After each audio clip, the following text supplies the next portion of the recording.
भक्तजनों, माताओं, बहनों, सादर जय श्री कृष्ण। हमारे YouTube चैनल में आप सभी का बहुत बहुत स्वागत है। मैं हूं आपके साथ आचार्य धर्मेंद्र शास्त्री।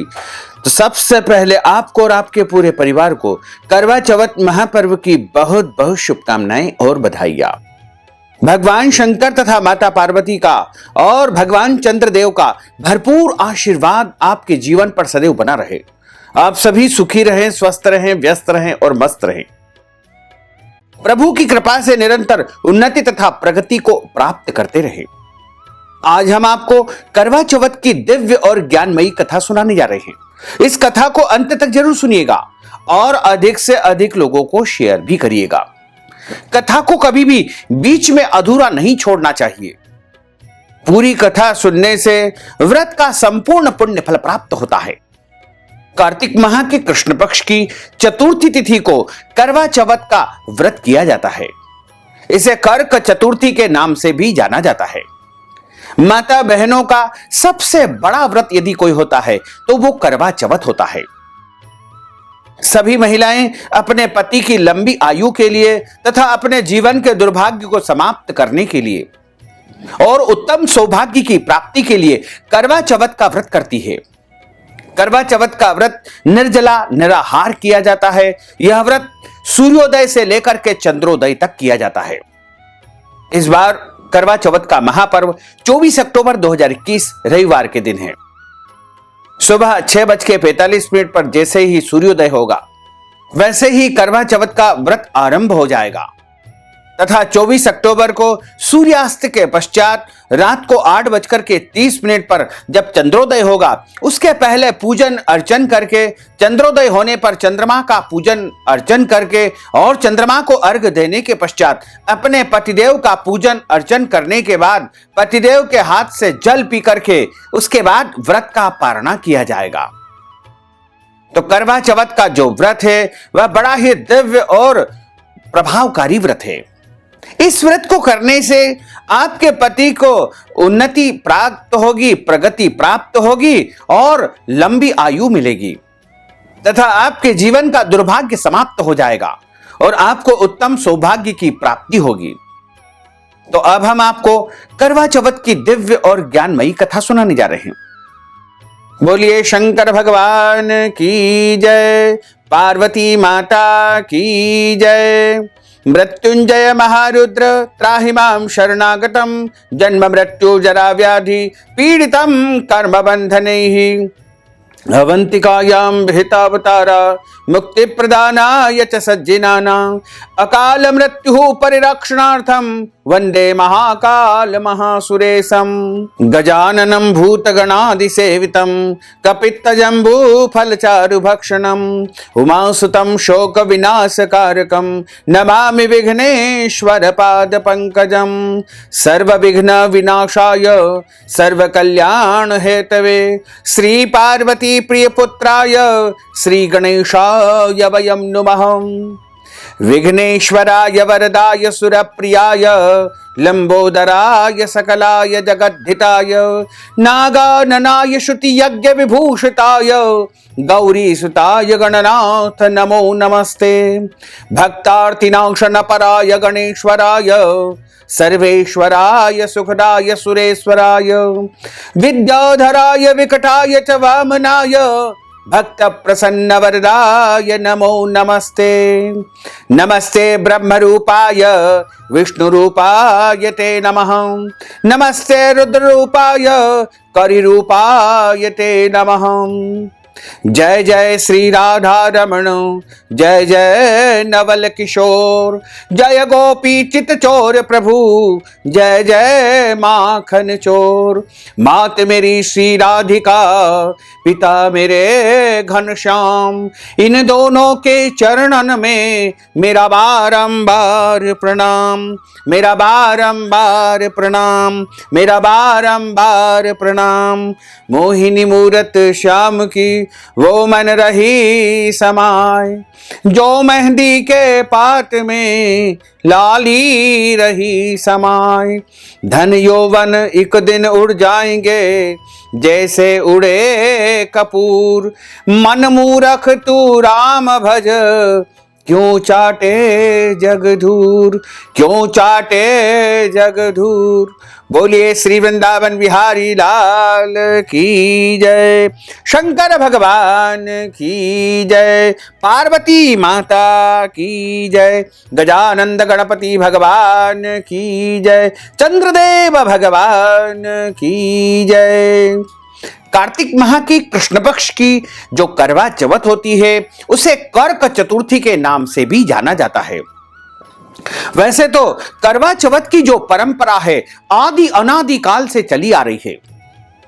तो करवा चौथ की जो सबसे प्राचीन कथा है उसमें बताया हुआ है कि एक समय की बात है, देवताओं तथा दानवों में युद्ध चल रहा था। समस्त देवता लोग कमजोर होते जा रहे थे, यहां तक कि सारे दानव उनको जो है वध करने के लिए तैयार हो गए थे। देवता लोग अत्यधिक कमजोर हो चुके थे, उनकी शक्ति क्षीण हो चुकी थी। तो समस्त देवताओं की जो पत्नियां हैं वह बड़ी चिंतित हो गई और उन्होंने जाकर के ब्रह्मा जी को नमन किया। ब्रह्मा जी को प्रणाम करके उनसे निवेदन किया कि हे ब्रह्मन, आप तो सृष्टि के रचनाकार हैं, आप त्रिदेवों में सबसे श्रेष्ठ और प्रमुख माने जाते हैं, समस्त वेदों के समस्त शास्त्रों के आप निर्माता हैं। हम आपसे निवेदन करते हैं कि आप हमारे पतियों को लंबी आयु प्रदान करने वाला कोई उत्तम व्रत हमें बताइए, जिससे कि हमारे पतियों को लंबी आयु मिले और उनका जीवन सुरक्षित हो सके। तब ब्रह्मा जी ने कहा कि कार्तिक माह के कृष्ण पक्ष की जो चतुर्थी है, जिसे कर्क चतुर्थी या करवा चौथ के नाम से जाना जाता है, तुम सब सूर्योदय से लेकर के चंद्रोदय तक निरंतर कर्क चतुर्थी यानी करवा चौथ का व्रत करो और जब चंद्रोदय हो जाए उस समय व्रत का पारणा कर लेना। उस दिन भगवान शंकर, माता पार्वती, गणेश जी, कार्तिक स्वामी और चंद्रमा का पूजन अर्चन करना, उनको अर्घ्य देना, निर्जला निराहार इस व्रत का अच्छी प्रकार से पालन करना। यदि इस व्रत का अनुष्ठान विधि विधान से करोगी तो निश्चय ही तुम्हारे पतियों को लंबी आयु प्राप्त हो सकेगी, इसमें कोई संदेह नहीं है। ब्रह्मा जी को समस्त देवताओं की पत्नियों ने प्रणाम किया और उनके आदेशानुसार कार्तिक माह के कृष्ण पक्ष की चतुर्थी तिथि के दिन समस्त देवताओं की पत्नियों ने, देवियों ने कर्क चतुर्थी यानी करवा चौथ का व्रत रखा। निर्जला निराहार व्रत पूरे दिन किया और उसके बाद जैसे ही चंद्रोदय हुआ, सभी ने चंद्रमा का पूजन करने के पश्चात अर्घ्य देकर के व्रत का पारणा किया। उसी समय सारे देवता लोग दानवों के ऊपर भारी पड़ने लगे और उन्होंने दानवों को परास्त कर दिया और देवताओं को विजय श्री की प्राप्ति हुई तथा देवताओं को लंबी उम्र भी प्राप्त हो गई। उसके बाद कभी भी देवता लोग दानवों से पराजित तो हुए, लेकिन देवताओं का वध दानव नहीं कर पाए। यह करवा चौथ कर्क चतुर्थी के व्रत का ही पुण्य फल उनको प्राप्त हुआ था। इसके बाद एक समय की बात है, महाभारत काल में द्रौपदी ने भगवान कृष्ण को प्रणाम किया और उनसे निवेदन किया कि पांचों पांडव कौरवों से बड़े परेशान हैं और महाभारत का युद्ध चल रहा है। न जाने कब कौरव लोग, क्योंकि कौरवों की संख्या अधिक है और वो पांडवों के ऊपर हमला करके उनका वध कर सकते हैं। तो हे प्रभु, आप पांडवों की रक्षा के लिए, पांडवों की लंबी आयु के लिए कोई उत्तम व्रत मुझे बताइए, जिससे कि पांडवों को लंबी उम्र प्राप्त हो सके और कौरव लोग उनका वध न कर सके। भगवान कृष्ण ने द्रौपदी को बताया कि तुम कार्तिक महीने के कृष्ण पक्ष की चतुर्थी का व्रत करो, जिसे कर्क चतुर्थी करवा चौथ के नाम से जाना जाता है। सारा विधि विधान द्रौपदी को भगवान कृष्ण ने बताया तथा द्रौपदी ने करवा चौथ का विधिवत व्रत किया। इस व्रत को करने से पांडवों को लंबी आयु प्राप्त हो गई और उसके बाद सारे कौरव पराजित हो गए थे और पांडवों को विजय श्री की प्राप्ति हुई थी। यह केवल करवा चौथ के व्रत का प्रताप था, जिससे पांडवों को दीर्घायु की प्राप्ति हुई थी। तो जो भी महिलाएं इस व्रत को करती है, नियम का पालन करती है, उनके पति को लंबी आयु प्राप्त होती है, उनके पति के जीवन की रक्षा होती है, इसमें कोई भी संदेह नहीं है। इसके बाद करवा माता की एक कथा आती है।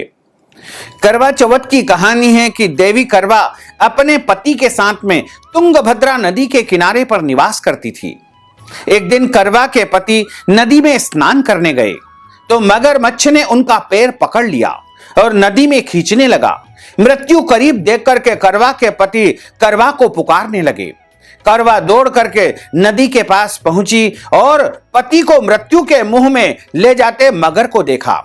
करवा ने तुरंत करवा चौथ का अभिमंत्रित एक धागा लेकर के मगरमच्छ को एक पेड़ से बांध दिया। करवा के सतीत्व के कारण मगरमच्छ कच्चे धागे में ऐसा बंधा कि टस से मस न हो सका। करवा के पति और मगरमच्छ दोनों के प्राण संकट में फंस चुके थे। उसी समय करवा ने यमराज को पुकारा और अपने पति को जीवन दान देने को कहा और मगरमच्छ को मृत्यु दंड देने को कहा। यमराज ने कहा कि मैं ऐसा नहीं कर सकता हूं, क्योंकि अभी मगरमच्छ की आयु शेष है और तुम्हारे पति की आयु पूर्ण हो चुकी है। क्रोधित होकर के करवा ने यमराज से कहा कि अगर आपने ऐसा नहीं किया तो मैं आपको श्राप दे दूंगी। सती के श्राप से भयभीत होकर के यमराज ने तुरंत मगरमच्छ को यमलोक भेज दिया और करवा के पति को जीवन दान दे दिया। इसलिए करवा चौथ के व्रत में सुहागिन स्त्रियां करवा माता से प्रार्थना करती है कि हे करवा माता, जैसे आपने अपने पति को मृत्यु के मुंह से वापस निकाल लिया, वैसे ही हम सबके सुहाग की रक्षा करना। करवा माता के सतीत्व के कारण ही उनके पति की रक्षा हो चुकी थी। इस कारण सभी माताएं बहनें इस दिन करवा माता का भी विशेष पूजन अर्चन करती है। करवा चौथ की एक लौकिक कथा आती है। उसमें बताया है कि बहुत पहले समय की बात है। एक साहूकार के 7 बेटे थे और उनकी एक बहन थी। सातों भाई अपनी बहन से बहुत प्यार किया करते थे, यहां तक कि वे अपने पहले उसे भोजन करवाया करते थे। जब तक अपनी बहन को भोजन नहीं कराते थे तब तक वे खुद भी भोजन नहीं करते थे। एक बार उनकी बहन ससुराल से मायके आई हुई थी। शाम को भाई जब अपना व्यापार व्यवसाय बंद करके घर आए तो देखा कि उनकी बहन बहुत व्याकुल थी। सभी भाई भोजन करने बैठे और अपनी बहन से भी भोजन करने का उन्होंने आग्रह करने लगे, लेकिन बहन ने बताया कि आज उसका करवा चौथ का निर्जला निराहार व्रत है और पूरे दिन से उसने कठोर व्रत धारण कर रखा है। जब चंद्रोदय होगा तब चंद्रमा का दर्शन करके, चंद्रमा का पूजन करने के बाद चंद्रमा को अर्घ्य दे करके वह अपना व्रत का पारणा करेगी। चूंकि चंद्रमा का उदय अभी तक नहीं हुआ है, इसलिए भूख प्यास से वह व्याकुल हो रही थी। सबसे छोटे भाई को अपनी बहन की हालत देखी नहीं जा रही थी और दूर पीपल के पेड़ पर छोटे भाई ने एक दीपक जला करके चलनी की ओट में रख दिया और दूर से देखने पर ऐसा प्रतीत होता था कि जैसे चौथ का चांद उदित हो रहा है, चतुर्थी का चंद्रोदय हो रहा है।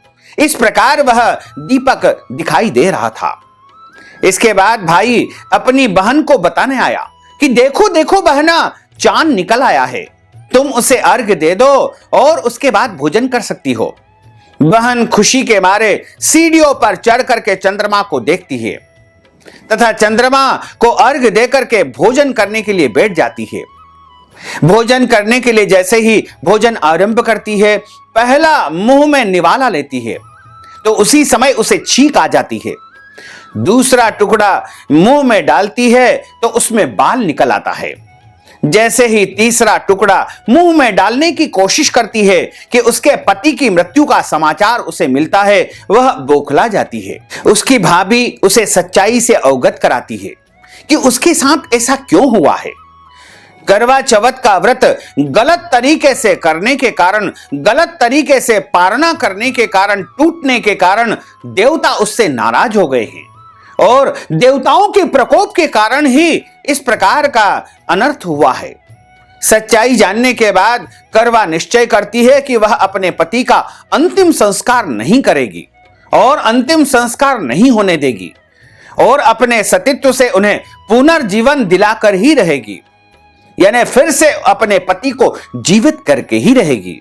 वह पूरे 1 साल तक अपने पति के शव के पास बैठी रहती है, उस शव की देखभाल करती है, उसके ऊपर उगने वाली सुईनुमा घास को वह एकत्रित करती जाती है।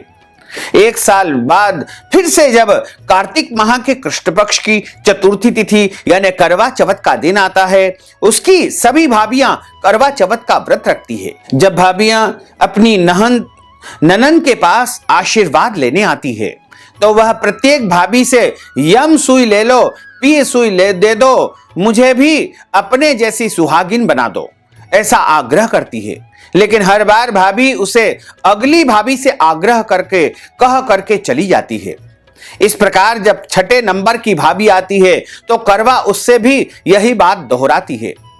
यह भाभी उसे बताती है कि चूंकि सबसे छोटे भाई की वजह से उसका व्रत टूटा था, अतः उसकी पत्नी में ही शक्ति है कि वह तुम्हारे पति को दोबारा जीवित कर सकती है, इसलिए जब वह आए तो तुम उसे पकड़ लेना, जब तक वह तुम्हारे पति को जिंदा न कर दे उसे नहीं छोड़ना। ऐसा कह करके वह चली जाती है। सबसे अंत में जब छोटी भाभी आती है, करवा उसने भी सुहागिन बनाने का आग्रह करती है, लेकिन वह टालम टोल करने लगती है। उसे देख करके करवा उन्हें जोर से पकड़ लेती है और अपने सुहाग को जिंदा करने के लिए अपनी ननन से जिद करती है, भाभी से जिद करती है। भाभी उसे छुड़ाने के लिए नोचती है, खसोटती है, लेकिन करवा उसे नहीं छोड़ती है। अंत में उसकी तपस्या को देख करके, उसकी निष्ठा को देख करके, उसकी पति भक्ति को देख करके भाभी पसीज जाती है और अपनी छोटी अंगुली को चीर करके उसमें से अमृत उसके पति के मुंह में डाल देती है। करवा का पति तुरंत श्री गणेश कह करके उठ बैठता है। इस प्रकार प्रभु कृपा से उसकी छोटी भाभी के माध्यम से करवा को अपना सुहाग पुनः वापस मिल जाता है। इस प्रकार करवा चौथ का जो कोई भी माताएं बहनें व्रत करती है तो उसके पति को लंबी आयु प्राप्त होती है तथा उनके जीवन की प्रगति तथा उन्नति मिलती है और उनके जीवन के सारे कष्ट और संकट समाप्त हो जाते हैं तथा उनके जीवन की समस्त मनोकामनाएं अवश्य ही पूर्ण होती है। बोलिए करवा माता की जय, शंकर भगवान की जय। अच्युतम केशवम राम नारायणम कृष्ण दामोदरम वासुदेवम हरे, श्रीधरम माधवम गोपिका वल्लभम, श्री जानकी नायकम श्री रामचंद्रम भजे, जानकी मनोहरम सर्वलोक नायकम, श्री शंकरादि सेवितम पुण्य नाम कीर्तनम, श्री राम राम राम राम राम नाम तायकम, रामा कृष्ण वासुदेवा भक्ति मुक्तिदायकम, रामा कृष्ण वासुदेवा भक्ति मुक्तिदायकम, रामा कृष्ण वासुदेवा भक्ति मुक्तिदायकम, रामा कृष्ण वासुदेवा भक्ति मुक्तिदायकम, रामा कृष्ण वासुदेवा भक्ति मुक्तिदायकम। बोलिए शंकर भगवान की जय, पार्वती माता की जय, गजानंद गणपति भगवान की जय, कार्तिक भगवान की जय, नंदीश्वर भगवान की जय, नागराज भगवान की जय, करवा माता की जय।